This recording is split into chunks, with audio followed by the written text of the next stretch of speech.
Teri befasoi futbollistët dhe stafin e kombëtares së Zvicrës teksa postërviteshin në stadiumin e kryeqytetit të Kosovës të hënën mbrëma.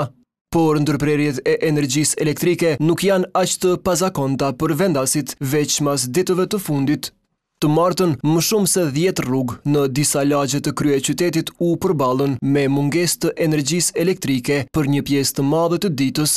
Parrym nga mëngjesi e deri vonë pasdite, sipas njoftimeve, ishin 9 fshatra në komunën e Vushtrisë dhe po aq fshatra edhe në komunën e Rahovecit dhe disa pjesë të Ferizajt, ndërsa rrym nuk pati edhe në disa pjesë të Therandës, edhe pse Keds nuk njoftoi për diçka të tillë. Megjithatë, në një përgjigje për TV Dukagjini, kjo kompani tha se pati ndërprerje të paplanifikuara të energjisë elektrike në Therand dhe në Gjilan për shkak të, siç u shprehën, kushteve atmosferike dhe mbi ngarkesave.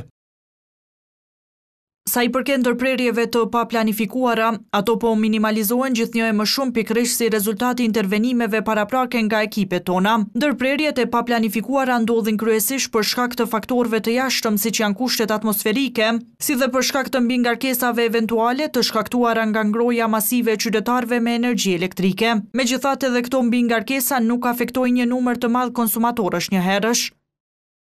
Përveç atyre për shkak të ndërhyrjeve nga Kedsi, në një përgjigje operatori i sistemit transmisionit dhe tregut Kost tha se nuk ka ndërprerje të tjera.